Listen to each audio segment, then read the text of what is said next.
Madam President. The central proposal of the Duff report is the creation of an extra 25 MEPs to be elected by the whole of Europe.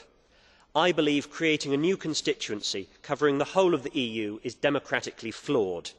I ask Mr Duff, to whom will these 25 new MEPs be accountable? Certainly not the people. These new MEPs will be accountable only to the European political party that placed them on the list.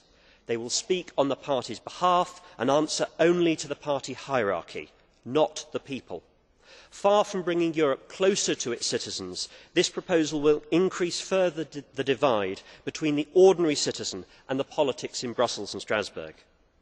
An additional 25 MEPs representing the whole of the EU will also be expensive, both in money terms and in carbon dioxide consumed.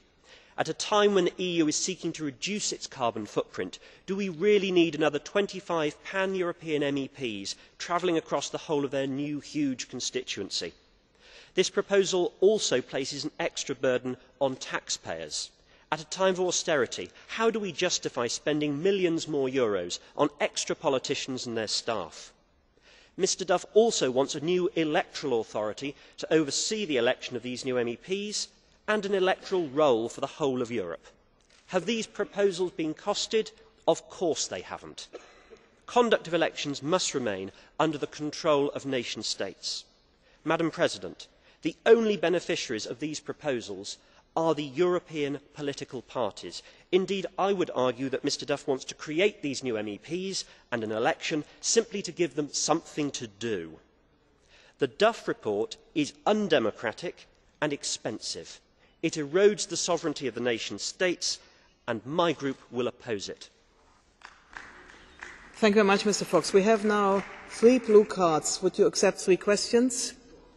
Okay.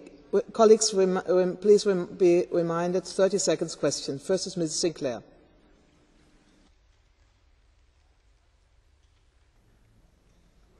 Thank you, Madam Chairman. Mr Fox, I concur with virtually everything you said.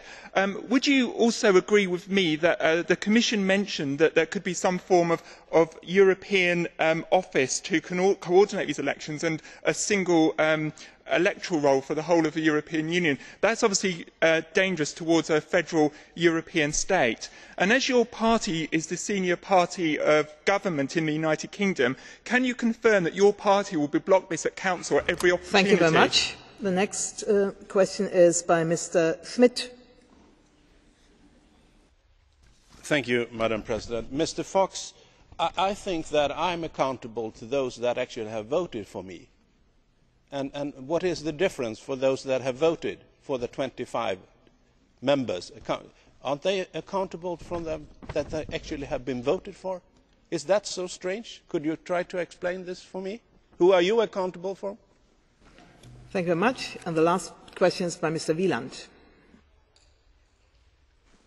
Thank you. Mr Fox, I'd like to know, when you speak to citizens about this, how do you broach the fact that in some member states only those candidates can be elected which are on the list of their parties, but in other countries you've got a different situation, you've got a kind of licence for candidates from the party leadership? How do you account for that? Fox, now you have the opportunity to give a very short answer, please.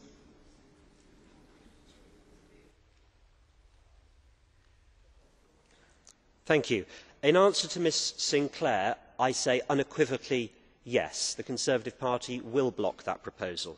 To Mr Schmidt, I would say, I think you need a system where you can get rid of an MP that you don't like. So, for example, I can be deselected by my party or I can be removed by the electorate of the southwest of England. That will not exist in this system.